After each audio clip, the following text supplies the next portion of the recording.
Article 51 of the Constitution of Pakistan 1973 deals with the composition and the election of the National Assembly, which is the lower house of the parliament. Here is a detailed analysis of the section Article 51. Composition of National Assembly. Total seats. The National Assembly consists of total 342 seats. General Assembly 272 seats are filled through direct election. Reserved seats for women. 60 seats are reserved for women allocated to the province based on their population. Reserved seats for non-Muslim. 10 seats are reserved for non-Muslim. Allocation of seats. Provisional representation seats are allocated to each province. The federal administrative area, FATA, and the federal capital based on population. For example, Punjab is the highest number of the seats due to its larger population. Election process. Direct elections members are elected through direct voting in their representative constituencies. Proportional representation.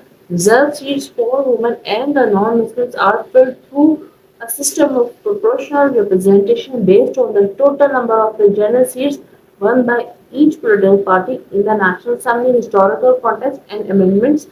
In 1973 Constitution, the Constitution originally established framework for the National Assembly aiming to ensure fair representation and all religions and the community in Pakistan.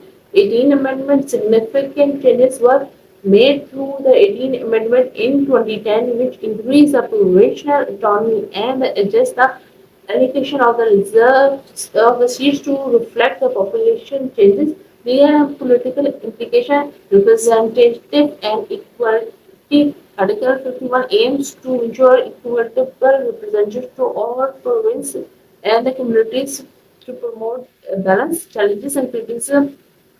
Population disparities. The allocation of seats based on population can be led to the dominance by more populous provinces, potentially margining the smaller provinces. Reserved seats. While reserved seats are for women and the non-Muslim promote, they are going to ongoing debates and this system needed to be defined. Article of 51 is the fundamental in shaping democratic structure of Pakistan by defining composition and electoral process of the National Assembly. It serves to balance representation across the reserved regions and communities through its faces challenges related to the population disparities and effectiveness of the reserved seats.